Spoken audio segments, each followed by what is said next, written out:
Badman, LB, Rupert, Albert, and the Bishop Paul Brown. Badman for the 2020-2021. And you know what it is. You know Shadrach, Meshach, and Abednego too. This is Paul and Rupert. We're back! Coming out with a brand new thought, covered under the blood in which we were born. So we know how to get to. Is for bold, A is for active, D is for determined. When you consider King David's valiant, you have an idea and understanding of where we're taking this. Stay tuned. Hallelujah, revive us again. We are excited to bring fresh commentary, good conversation with two bad men. Boy, you don't want to miss this. Badmen4Christ. Join us. Stands for determined, just like Peter when he did his first sermon. As the saying goes, bad men for Christ. That is how we'll be for the rest of our life. Sit back, relax, and enjoy our show because we're stuck in the house with nowhere to go.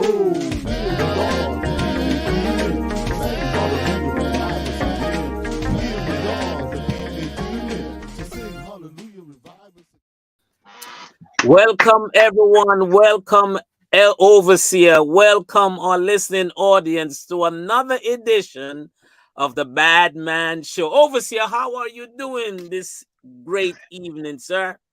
I am doing well considering the times that we're in. I cannot complain. I am doing well, Bishop. How are you, sir? Overseer, I'm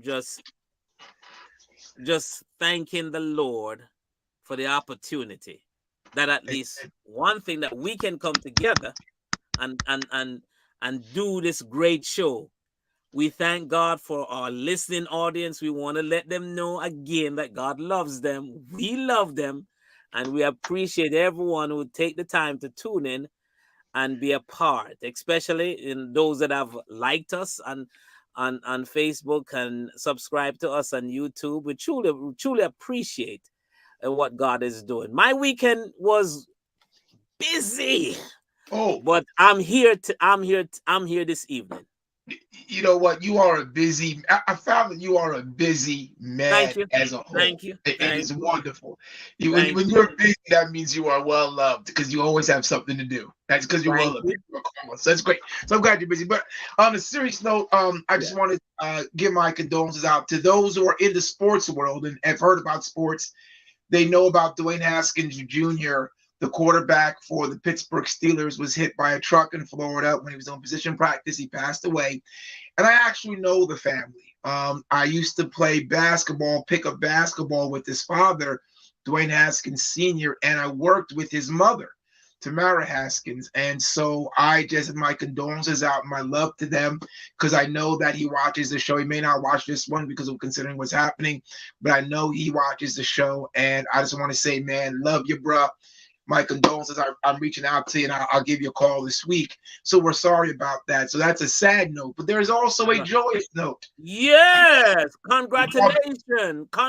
We got an African American woman on the Supreme Court of the United States of America. Change the dynamics. That is big. That's a big thing. Yes. Some people don't know how big it is, but these last 2 years has restructured the mindset of many people. We have an African-American vice president. And now an African-American Supreme Court justice. That's not a 2-year, 4-year, 6-year position. For the rest of her life, and she's a young lady, for the rest of her life, she's going to be sitting there until she decides that she wants to step away or she dies. That's her job. So that's crazy. That's great. That's big. And of course, I enjoyed the Senate hearing because some of how she answered the good question. And we had a little discussion about this a couple of weeks ago. I was very, very impressed with some of the response. However, for our guests, tonight we have an exciting show that is planned. I mean, this is top of the chart. That's why here. One of my favorite family members, brother and sister, if I could elevate it to that level, is gonna be here, and we're going to talk about marriage. And I know, Overseer, before we bring in the guests, I know you have some questions, because I know you, and I know Lady Viv, and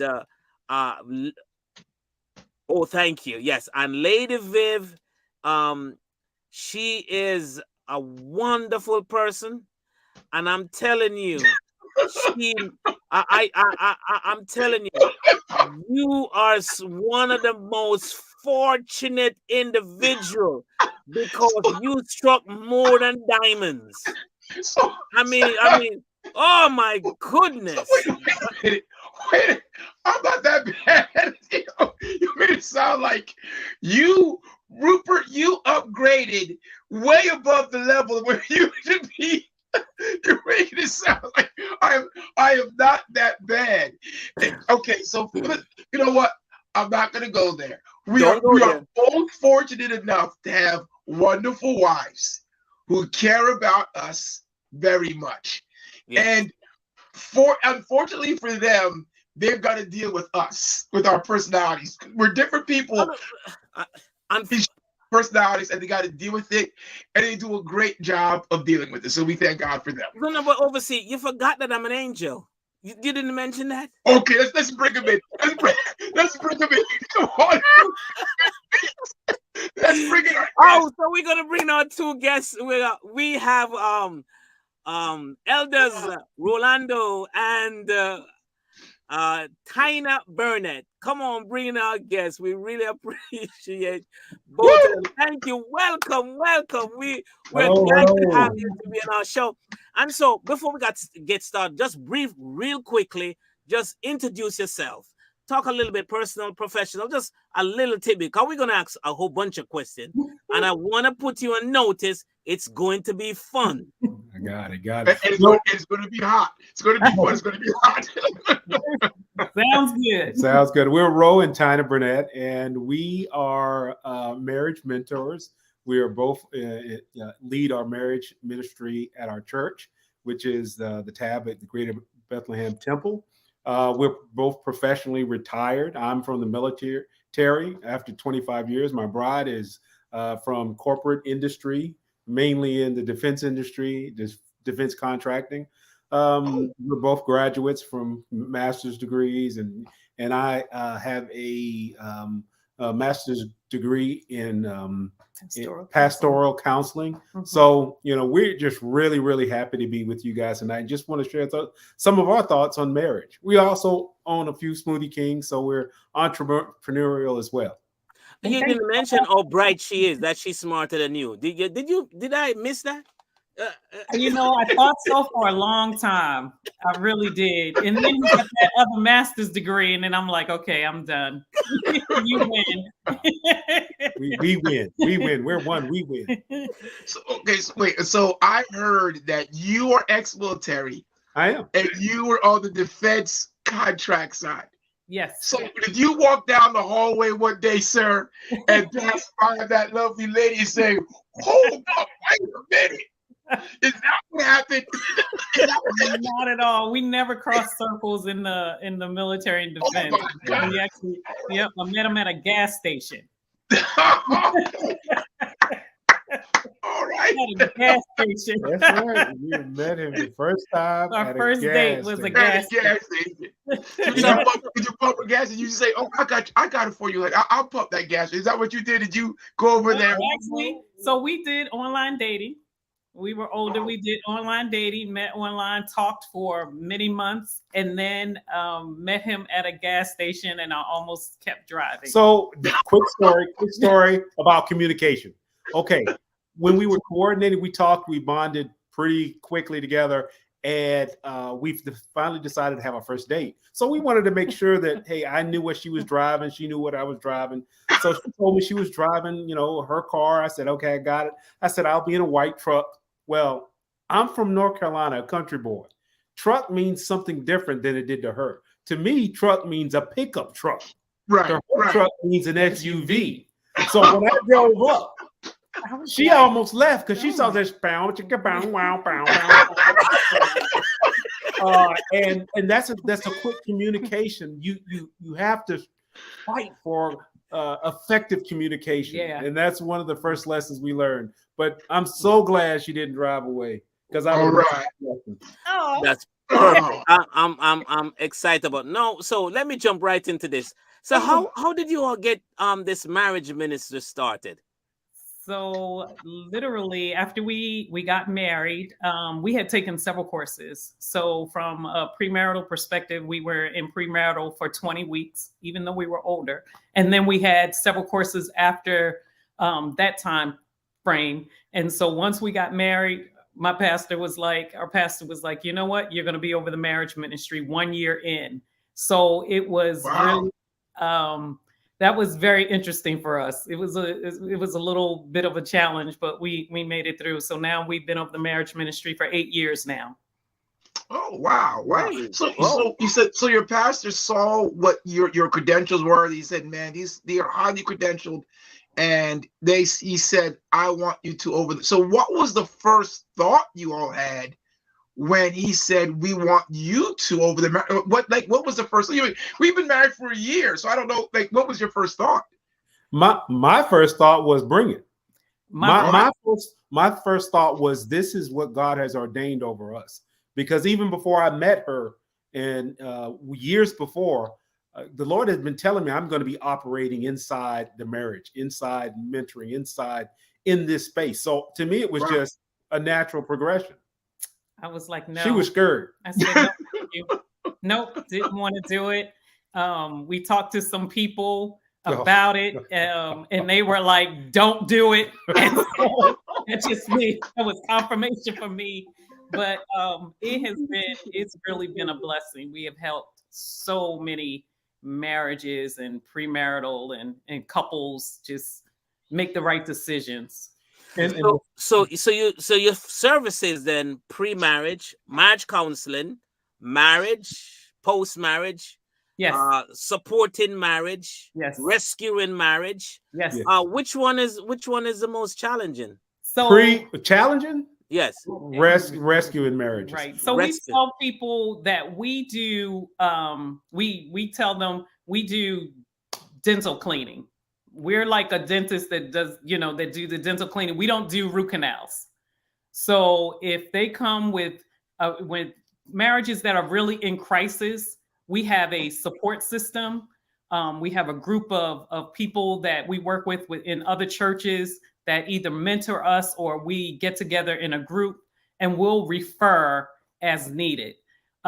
Definitely the most challenging are those that's been married, and some that's been married for years, 20, 30 years. It's really, really difficult to get them to a place where they remember why they got married in the first place.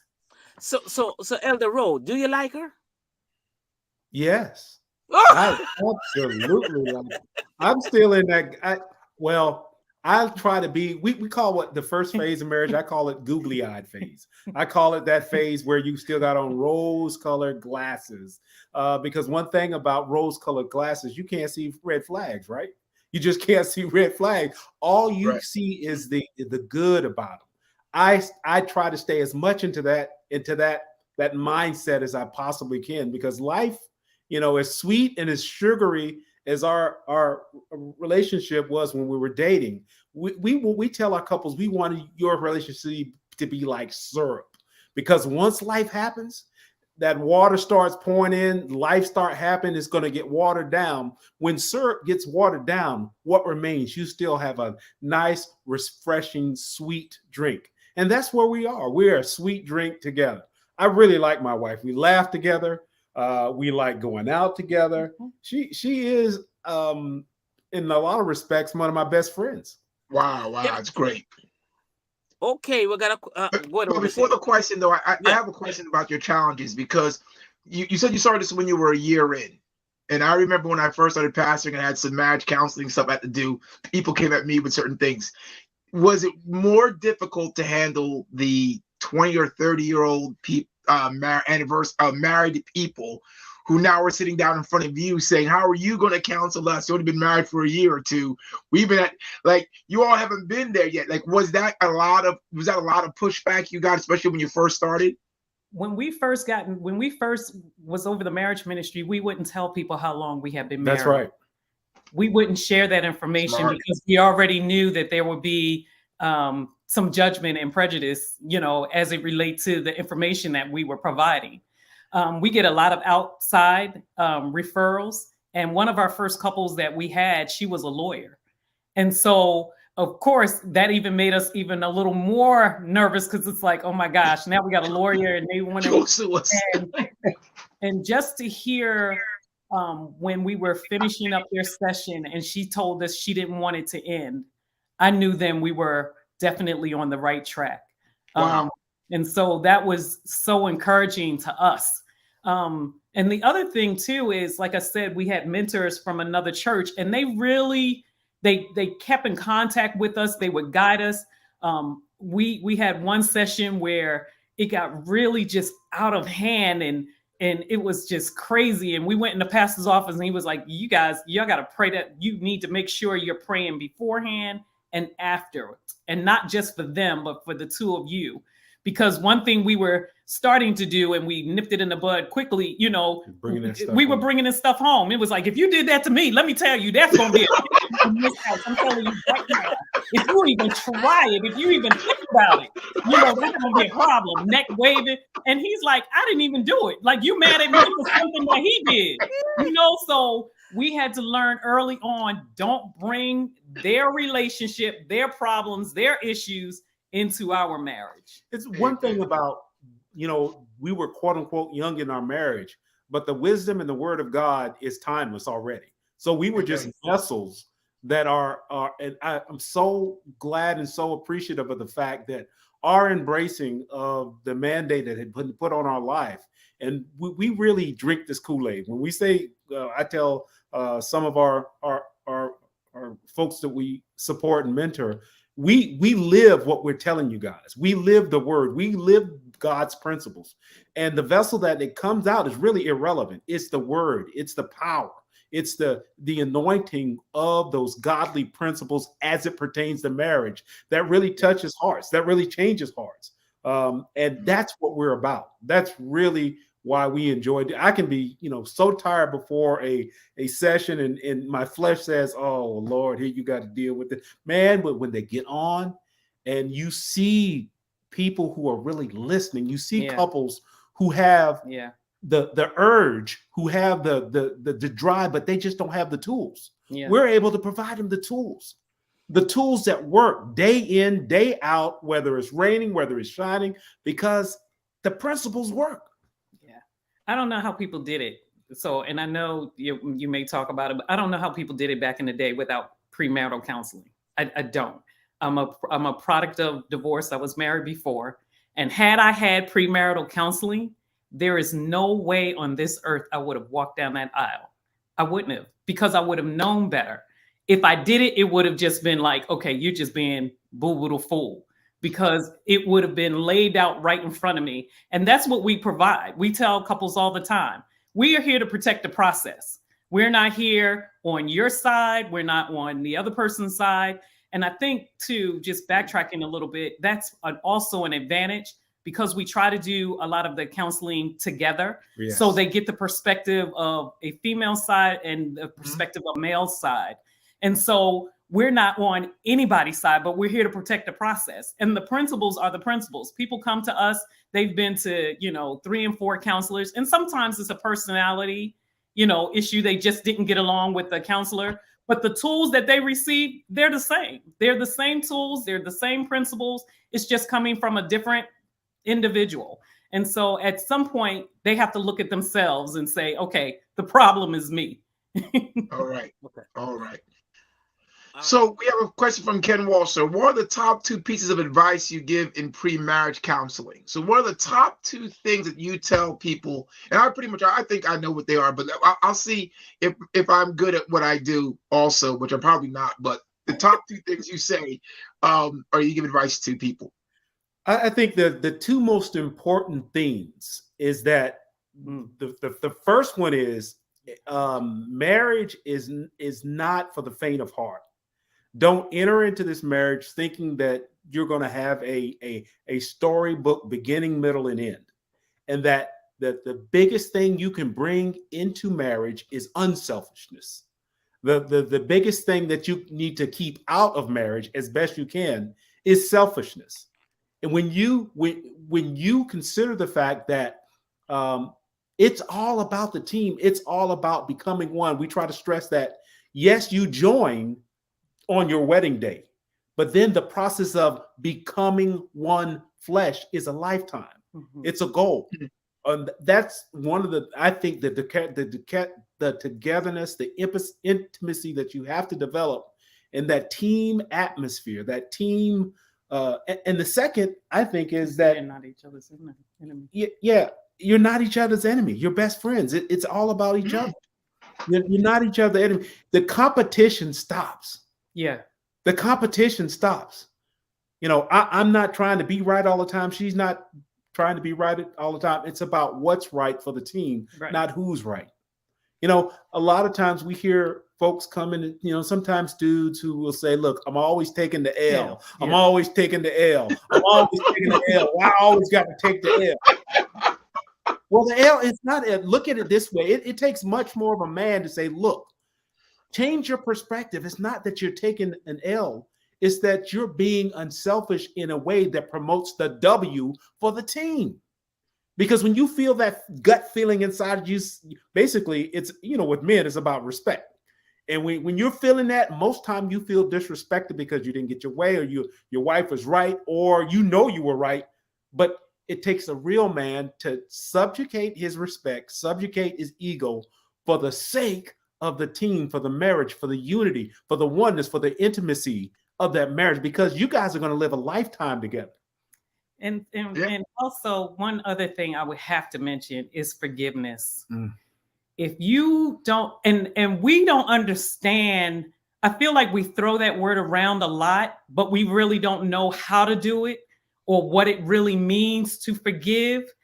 You have to forgive not only each other, but you really got to dig down and forgive those hurts, that environment you were in, all that drama you dealt with before, all that baggage that you're bringing into the relationship. You know, you got to be able to forgive each other. If you cannot forgive, don't get married. We tell them point blank, don't get married. You're going to waste each other's time and money.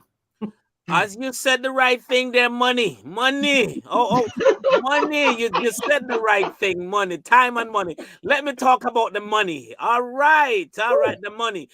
All right, my little, I am from Jamaica, and you know every Jamaican have a little stash.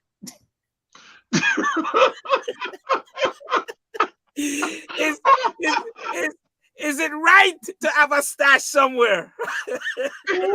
Absolutely, it's right to have a stash somewhere. That stash is got both your names on it. Both people understand where it is. Both people have access to it. That's the goal. The Bible says that two shall become one flesh.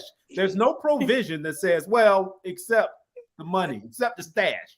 Nothing like that is in. So I know it's a high bar, and I know there are a lot of things that prevent us from getting to that bar. But that ought to be our goal, to be so intimate that we are together in every facet of our lives. Now, we're realistic to understand that that's a process. Remember, I said earlier that, you know, you joined, but just because you join, all it does is take I do to join. And the road. We were trying to gain people here. You were trying to get rid of the men off the program. Let me tell you, that was a process for us, because we got married later in life, right? So he had property, I had property. You know, we were doing business things, and I remember the day when he said, you know, let's put our money together. I'm like, dude, you crazy. You lost. It was like he was speaking another language. And then, you know, I was still working and I was getting big bonuses. And he was like, yeah, we got a bonus. I'm like, we? Wow. What do you mean we got a bonus? No, I got a bonus. But I will tell you, once he said, listen, he said, let's just try it. Let's just try to do it together. And he said, and if it doesn't work, we'll try something else. And he was like, you don't even have to change your account. We'll put it all into your account. I'll dissolve, I'll take care of mine. I'll take it all out. We'll put it in yours. He did everything in his power to make me feel comfortable. And then there were things that came up, situations that came up. And I was like, oh, we can pay. We saved for this. Oh, we have. It worked out so perfectly, just the joining even of our funds. And so we're not saying that every household has to do it the same way, but to have, like he said, a secret stash. We have literally mentored couples that were married for 20 years and the wife didn't know the husband's password. That is insane to me. That's insane. And then something happens and she doesn't have any access to his funds. That should not happen in a marriage. And so that's what we try to do, bring all of that together. No more, I have the saying, it's called the curse of the personal pronoun. I, me, mine, mine's on. Those are those degrade and destroy, or can really take a marriage, especially financial, and create some pockets where a lot can happen that can lead to untrust, more untrust. Trust me when I tell you, that's a principle that we live by. However, every principle, it has to be tweaked. How that principle manifests in everybody's marriage is different. Some people may, venture and go towards the more we're all one. Some may not get so close to it. But our message is, if to the extent possible, combine your resources, because there's so much power, more ability when you have a broad perspective of all your resources. Then you can tailor your financial decision. It's not based on a narrow or partial of your funds, but all your funds. For example, my wife's plan when we joined, for a funeral or anything like that, was to take it out of her 401k. Well, we know, if most people know, that when you take money out of your 401k, it's not only that, you have penalties. It's not only that you have additional penalties. It's that you're robbing the ability of your seed to grow for sometimes decades, multiple decades. So the total cost of that would be insane. Now, if I had, when we put our money together, it says I have some liquid money in banking account, it makes much more sense to use that. But if we aren't aware of all those things, we can't make the best decisions. Right. Overseer, we got a whole bunch of questions. So let's I gotta ask this question. I'm gonna ask this question. It was one of the questions that were in there. So let me ask this question. All right. Okay. So real quick. So with the finance, so what would you say to the person who says, well, look, I'm a good saver and the other spouse isn't, and we spend too much? And how do you have that kind of go? Because that's kind of really where a lot of people have issues, right? Bills need to be paid, and you're spending money on all these sorts of things. So what would you give? What would be your advice, real quick? We have 3 soft skills that we talk about in marriage that help you come together financially. The first soft skill is, the first one is, you need to value your relationships more than you value the money. That's the number one, because a relationship that's built on sifting everything through the bottom line, the balance sheet, the budget, the net worth, that's going to lead to missed opportunities and insensitivities to the relationship. You're going to be so hypersensitive to the budget that you're going to be insensitive to your needs, wants, and emotions. That's step one. Step 2 is the coming to a common ground. Setting, we do vision board, we do strategic planning, we do all of this in the beginning of the year. What's the goal? Reach for a goal, set a goal, and then stick to it and watch it work. So sometimes, and in most marriages, there's a spender and a saver. I'm more of a spender, he's more of a saver. So we go to those common ground rules. And once we get there and you see it happening, we literally teach a course in this. And when you see your finances grow and your debt decrease, that is a beautiful feeling when your score goes from 600 to 790 to 800, and then the banks are calling you versus you going into them and begging, saying, please help me. And that third principle, that third soft skill is once you find that common ground, those common goals, then you develop a strategy specific for your situation.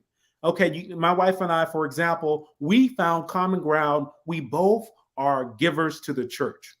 Okay, we agreed upon that. Now, well, what was our strategy? How much do we give? How often we give? Are we tithing off the net? Or are we tithing off the gross? All those things we had to come together. And once we had that common strategy that we both could live with, it was team tested, team oriented, and produced positive results. Because sometimes you'll come to an agreement. Well, we came to it together, but it's really not working. Yeah. So those three major, or those three soft skills, before you apply the hard skills of budgeting, saving, investing. You need the soft skills to get your mind right. Yeah. Which is, first of all, value your relationships more than your money.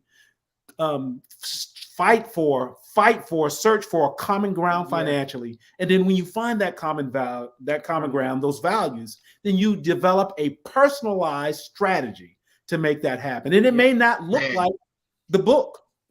So that's a great answer. Yeah. That is a great answer. Questions over. So we got about couple more questions. Yeah. We've got a ton of questions. Yes. I know I asked one of them. Bring one of the questions up, please, producers. I know people have questions. Bring any of them up. If you don't bring one up quickly, I'm going to ask a question. Thank you. Full rifle rack. So did your truck have a full That's a rifle great rack? question. That's a great question. If you would have asked me that in 1972 when I was living at home, my answer would have been yes. If it was after October 1st, because we keep shotguns in there during the summer, in the fall and winter because we hunt. But when the spring rolls around, we put fishing poles so we can go fish. So no now, but yes, that legacy is still in that truck, even though there's not a gun in the truck. That's right. Excellent, awesome. Let's bring on other questions, folks. Bring on other questions.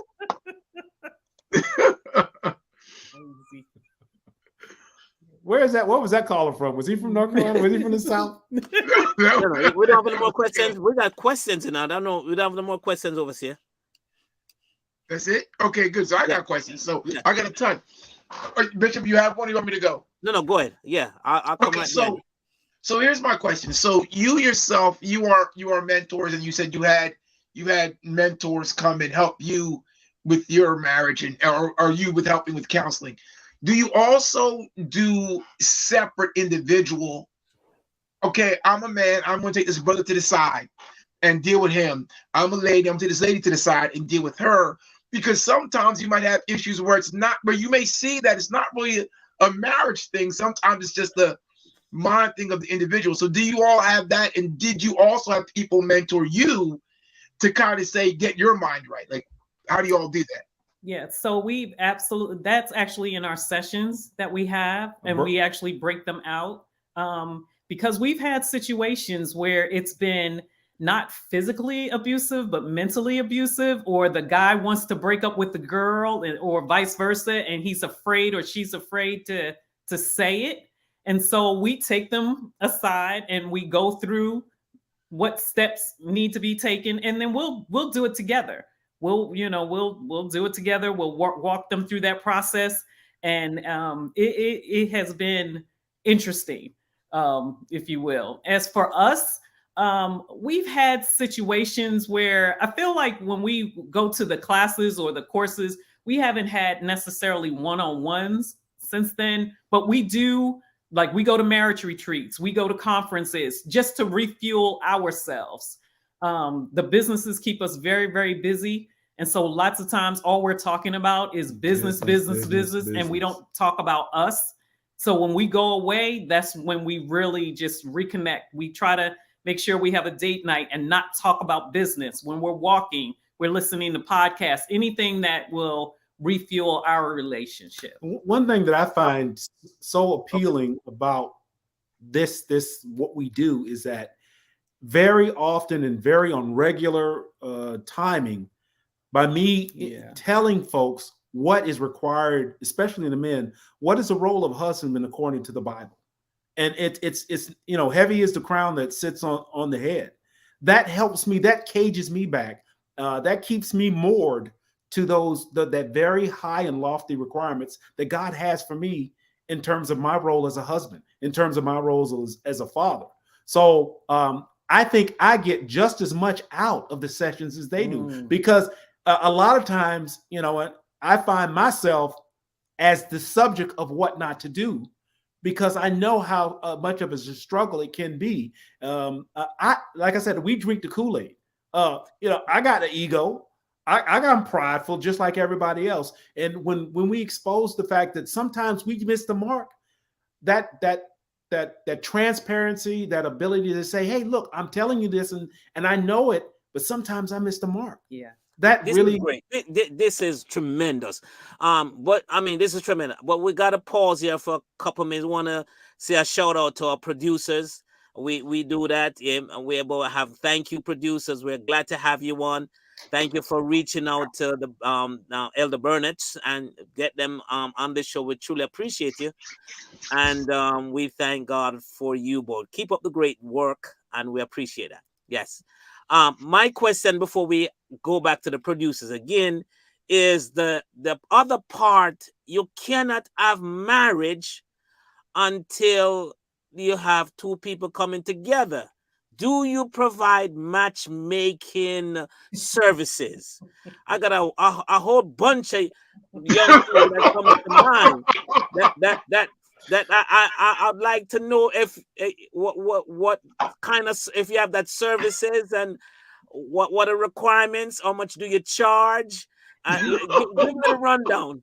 No, we don't. We do not provide matchmaking services. Now we can give them services for online dating and help them walk them through it, but we do not. What we can provide is, and this is more in the area of a singles ministry, is that what are you looking for in a husband? What are you looking for in a wife and Cordy? What does God say you need to be looking for? What are those principles that then you have to say, well, even though the principles are pretty much universal, how you neck those principles down, what are your non-negotiables? So let me tell you what my the Browns theory is, right? Is this the Browns or is this Bishop Browns? The Browns. Is this the Browns or the Bishop Browns theory? No, Bishop. Not. You're trying to get Mrs. Brown involved. This is Bishop Brown's stuff. All right, it's biblically based. The Bible says, yes, a man that findeth a wife finds a good thing. That's what it is, right? So my statement to the single women is, make yourself findable. Wave a white flag. That's right. Yes. But can you tell the ladies, the single ladies that are listening, how to wave a white flag so that the guys comes out of the woodworks? Because they must not be waving the flag hard enough, because nobody's coming out. Would you be kind enough to share that information? I don't even know how to begin. I know from what I've been told, now this is just what I've been told, women we go in groups. We tend to go in groups. And so men may feel a little apprehensive in coming into a group of women to say, picking one out. But I feel like when the timing is right, when you've done your all that you can do, it'll come. You will know when you're ready to make that next step, to make that next move. You'll know, and you'll be ready to do that. Happy wife, happy life. Sounds like a question that both should be happy. I'm seeing a question, which one of these give better results? Happy spouse, happy house. Everybody should be happy. Well, let me tell you what the role that the husband plays in both of those statements. The husband, God has always looked at the husband and the way he has ordained it, the way he's organized marriage. The husband is the head of the house still. It has nothing to do with value. Everybody's value is the same. It's about roles and the way God has organized the institution of marriage. With that caveat, one of the responsibilities of the husband is to set the tone for his household. You hear the happy wife, happy life. Truth be told, the husband can control how happy his wife is by what he inputs into her. Naturally and emotionally, women were made to respond. They are responders. Yes. So whatever is input in them, they will respond to that in true. Kind and equally. True. The husband is the thermostat. Yes. The wife is the thermometer. That's true. We tell them. So when you understand that if your wife is grumpy, it's probably because you've sown grumpy seeds. If your wife seems like she's distant, how often do you come home every night and kiss your wife? So that old happy wife, happy life, a happy spouse, happy house, I fully agree with it. But when you understand the mechanism that helps that to happen, it's the male, it's the man's, it's his responsibility. Yeah, that's what God has given it to him. When Adam, when there was that transgression in the garden, God didn't go to Eve; He went to Adam. Yeah. So how do you in your household, what's the level of joy and fun from 0 to 10, 10 being the highest? Before you answer, overseer, what's your level? My level? The house. Yes. My level was 10. My wife would probably say 5, but my level is 10. I could be here all the time. My wife, no, she may say it's like a 5, dude. Take it easy.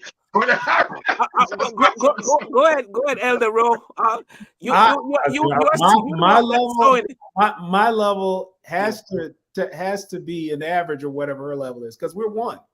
So my input was about 8.5. 8.5. Well, it's funny because we literally just asked each other this question. Oh my goodness! We literally asked each other the question the other night: how would we rank our marriage from a scale of 1 to 10? And because I was like, it would be between, I feel like, a 8.5 and a 9. I feel like God has really, really, truly blessed us. We're also a blended family. When I tell you, we could talk about this stuff for weeks. Yeah. When you talk about blended family, second-time marriages, environment, getting married later in life, getting married earlier in life. There are just so many things to this marriage thing. But to see couples that are doing it right, doing it God's way, happy about their life, love it. We're mentoring a couple now, a couple. Well, wait, man. We got one. We have a ton of questions, so Have let's get to a couple questions. Just get you all the questions now, overseer. Yeah, let's get to this one. This one is: have you ever advised someone to never marry? I think you did answer this question, but if you can do it real quickly. Absolutely. They were fighting, cussing each other out, carrying on, and we told them not to. And she said, "I've already put down money on my wedding. We're getting married, and we'll come to you afterwards." Did they come? We don't accept it. We wouldn't take it. If you don't listen beforehand, you're not going to listen to us afterwards. Amen. So here's another one from Mark Bodis. Did you find that there is a problem for couples with the wife making more money? Ooh, it's a good question. Do you find that there is a problem for couples with the wife making more money than the husband? There can be, because of the immaturity of the husband or there's issues of control, because what money brings sometimes is control. So it's more about a control issue than a money issue. That happens to be the object surrounding why. So it's a control issue. It doesn't have to be that way. Again, if more money, that the curse of the personal pronoun, I make more money than you. That marriage was not designed to operate in that environment.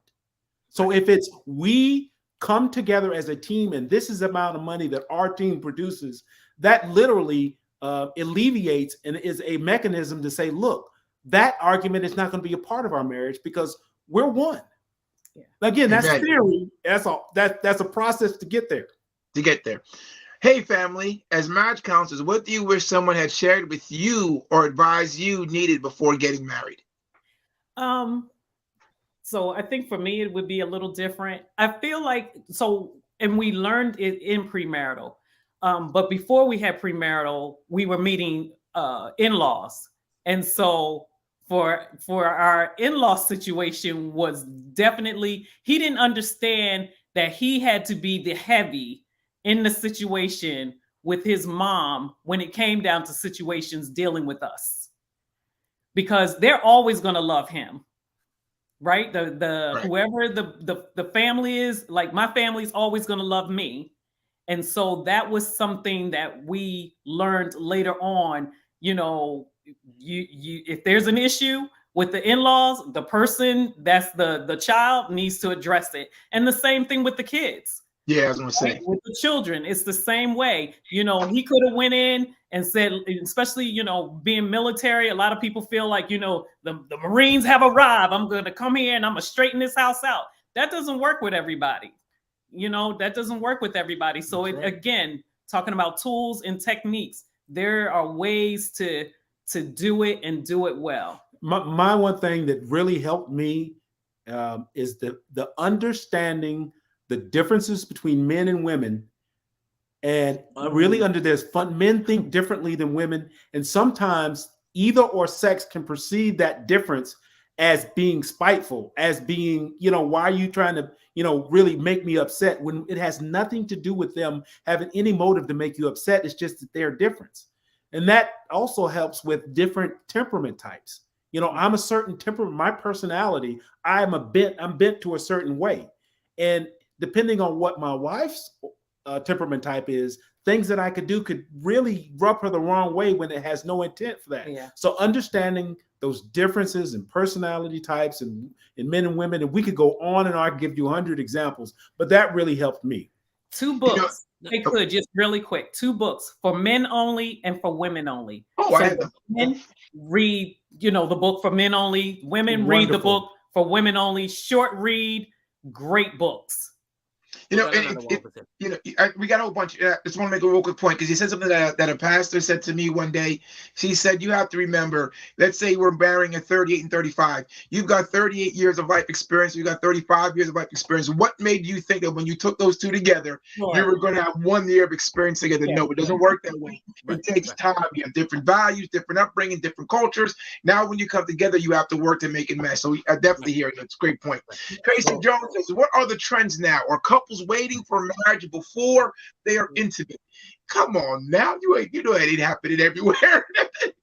No, I mean, that's the trends. No, but especially premarital, what we ask them to do is during this period of time, if you ever heard from God about anything, you want to hear from God about this.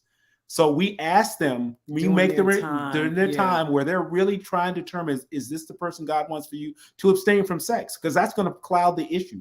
That's going to put on those rose-colored glasses that's going to prevent you from knowing and seeing those red flags that you may not otherwise be seeing. So I agree with you, because I have a contractual agreement.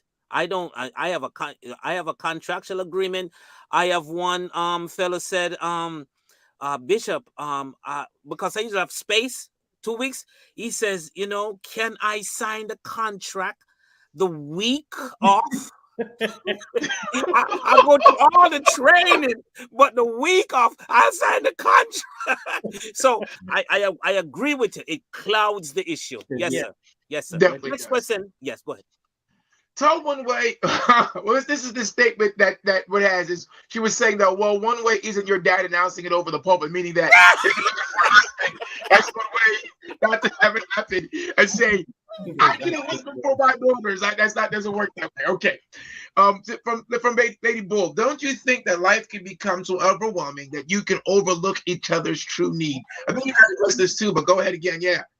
Absolutely. And this goes back to what we were talking about with our businesses, right? We are busy, super busy, and we're doing marriage ministry, and we're doing church, and we're doing, you know, everything else, and training and teaching, and it becomes extremely overwhelming. But you have to set aside that time. And it doesn't, if it's 15 minutes, 20 minutes, we'll just go in the car and start driving just to connect. Like anything. And it's like, and it could be just to church, because most times we don't drive together to church. So it could be just driving together to church. Anything that can just get you back to reconnecting. And then again, first of all, we also say, you know, especially if you're a young couple, get marriage mentors. Get someone who is pro marriage, because you find so many people who can jump on a bandwagon. And it's like, girl, if I was you, or man, I wouldn't take that from her. Too many of that. So get marriage mentors that are pro marriage, and then always looking for those ways where you can reconnect. Take that vacation, take the retreat, you know, take that time out to just spend time. We do a couples trip every other year. The years that we are not on the couples trip, we go to a marriage retreat. It is just time that we need for ourselves. You have to be deliberate. You have to be deliberate and see. But what? So we get some of these things. Well, what happens if you don't? You know, I want it to be, you know, just on the spur of the moment. Well, sometimes as life happens, you don't have the luxury of being spurred of the moment. You have to plan. You have to just do it deliberately. We have any more? Yeah. We got tons more. When a couple has core value differences, such as religious preferences, can this cause serious problems? So absolutely. But again, depending on the situation, I mean, we know a couple, one is Muslim, one is Christian, and we would not recommend it, but for them, it works. That is something, marriage is hard enough. Don't bring in other things that's going to make it more challenging if you already know it's going to be an issue. It's difficult enough. It is work. It is. And at some point, it's just like you said, you got 38 more years. You're going to be a totally different person 10, 5, 7 years from now. And now you're talking about, we can't even go and pray together because we're believing in two different things. Right. TD Jake says, TD Jake says it's easy to love the one you fell in love with, but it's hard, but it's not so easy to love the person that they become over time. And that is profound, because when you're talking about like-minded people that start out together, if you're not willing to make that effort, and that goes back to our previous question, if you don't strive to come together, what will naturally happen is you're going to drift apart. Yeah, you're going to drift apart. So take control of that. All right, go ahead, Overseer. Do love languages really play a part with each other's personalities? Absolutely. Love languages. I have a very direct relationship with your temperament types. Temperament types have both positives and negatives, and if you aren't being felt like you're being loved, whatever your love language is, in terms of whether it's words of affirmation or physical touch or whatever your love language is, what tends to happen is your love tank gets empty. Those negative sides of your temperament type seem to elevate. So what happens is, if you study your bride, your husband, and understand how they like to be loved and not how you like to be loved, what you'll do is you'll automatically lower the temperature of those negatives, those perceived negatives with their temperament type. And we've seen this over and over and over and over again. The science of those two phenomena is incredible when you understand it. Beautiful. So I know there's a bunch. Okay. Before this question, so there's a bunch of things that I see that you're talking about. But one of the questions I have is, how much should a person, or is a person, supposed to be willing to change, not change who they are, but understand who they're with and make adjustments to be able to deal with who they're with? Go ahead, man. You have to be able to say, what can I do to make this team better? If I'm always looking at him to say, I wish he would, I hope he does, I would love for him to, you're not going to get anywhere. Now, I will say, when we mentor couples, we tell them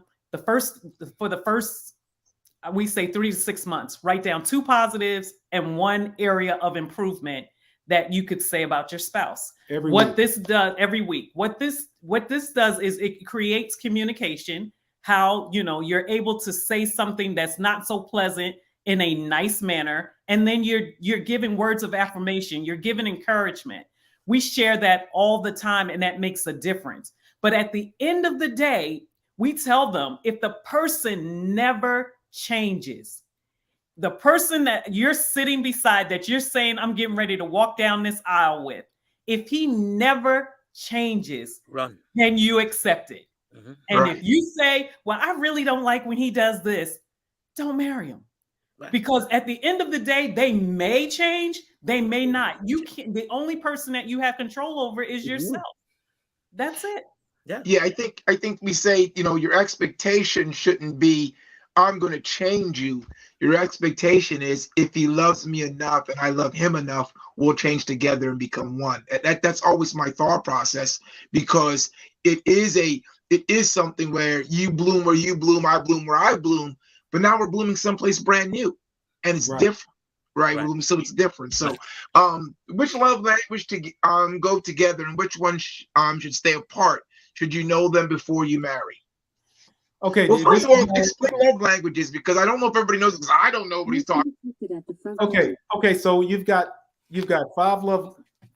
Do we have time to go into 5 languages? You got 5 love languages, and then you have the spirit controlled temperaments. So those are great books, again, that you can get that explains all of it. But with the 5 love languages, you have gifts, you have gifts, acts of service, quality time, and physical touch, and words of affirmation. Words of affirmation. So words for affirmation. You feel love when people tell you you're doing good things. You love to be affirmed. You love to be lifted up. Gifts. I mean, you love getting stuff. That's what floats your boat. For physical touch, you literally, somebody doing like this. That's one of my love languages. Physical touch. How you feel loved is when people are caressing you. The other one is quality time. Quality time. You just feel good when you're together. You don't that quality time, and the person whose that language is, they determine what quality time is. If it's the man, it could be his quality time is sitting watching football. If it's a woman, they want to be face to face. Men tend to want to be side by side, hunting, fishing. You know, women want to talk and do all that. So, and the final one, acts of service. You know, you feel loved. You feel loved when people are doing stuff for you. I need you to change the diaper, dear. Doing the dishes. I need you cleaning to do the house. So when you speak their language, everybody wants to feel loved. But the thing is, most people give, instead of giving what the other person's love language is, they give what they are. And so they tend to miss it. That's why you can have relationships where you have a man, he's giving his wife flowers, she's getting gifts, and she's like, that's not what I want. I want trash out. I want quality time. So this is why it is really important. I will say, I don't think there are 2 languages that do not go together. I just feel like people don't understand how to give the other person what they need for their love language, because they don't understand it. I agree. All right. So obviously we're going to take a little extra time and get through some of these questions. Okay. All right. So please. Yeah. Okay. So that's wonderful. I'm hearing my wife's love language versus mine. I got to do some stuff. All right. So the pandemic has made a relationship stronger. We actually go back to the question you had before, please. There was a question somebody had. The previous questions. Yeah. I agree. We have been married for 46 years and have learned that connection is a powerful tool. Yes. Amen. That's not a question. That's a comment. Thank you for the comment, Lady Bull. Have any questions, folks? Any questions? We're running low on time. Any questions? Any questions? There are other questions. There was some Mark Brodus. Mark Brodus. Yes. No, not that one. This one. Okay. When a couple has core values, nope, we already asked that one. We're done. I think that's it. Listen, so we have more questions, but we have no more time. So before we close out, everyone, we also want to talk about the Badmen4Christ merchandise. We have shirts, we have cups, we have hoodies, we have jackets, we have all sorts of things that we want you to purchase and help us merchandise and spread the word for the Badman Show, Badmen4Christ. Please also like and subscribe. If you want a piece of merch, you can send your email to Badman4Christ, and you can then Zelle the funds to the Zelle number that's about to come on your screen or is being blocked by something that's on your screen. I think you can shop at Badmen4Christ. You Oh, can we shop got at the webpage up. Yeah. We got the webpage. You can shop at Badmen4Christ webpage. And if you Zelle, there is a number to Zelle it to 908-821-6504. Thank you very much. This has been an awesome show. Yes, we want to promote that next Monday evening we will have Mr. Jonathan Manning. He's coming in, an entrepreneur. We're gonna talk some more business. Yeah. In fact, overseer, we might get the elders Ro and Tina to come back and talk business, because they have 3 Smoothie Kings going. Yeah. Definitely. Yeah. They got Smoothie Kings going. So there's a Smoothie King. If you are in the area, they're also looking, I believe they're looking to find new areas to put Smoothie Kings in. So if you're in the area that don't have a Smoothie King and you need some good, wholesome smoothies, we're not talking about dried up, oversized fruit that's been frozen for 10 years. We're talking about fresh fruit that is ready to go into the smoothie, be made, extra stuff put on it, proteins, the things that clean out your bodies. I forget what they're called. All those things. Smoothie. I can do your advertisement for you. If you need me to do it, I can do it for you. All right. We really appreciate it. I really appreciate you coming on. Thank you so much. We enjoyed it. We hope you had a great time. We know we went over a little bit, so please forgive us, but we truly appreciate it. And we're looking forward to have you back again. It was tremendous. Yes. Thank you. And so with that, overseer, thank you again for another edition of the Badman Show. And to all of our audience and those listen, thank you. And join us again next week for another Badman Show. Can't wait to see you. Come join us. Same time, same place. Bad man, join us. God bless you. Love you. Again. To the A, to the D, to the M. So sing hallelujah, revive us again. To the A, to the D, to the M. So sing hallelujah, revive us again. To the A, to the D, to the M. Like a Jesus, repping Jesus. To the A, to the D, to the M. To the E, to the N. We out.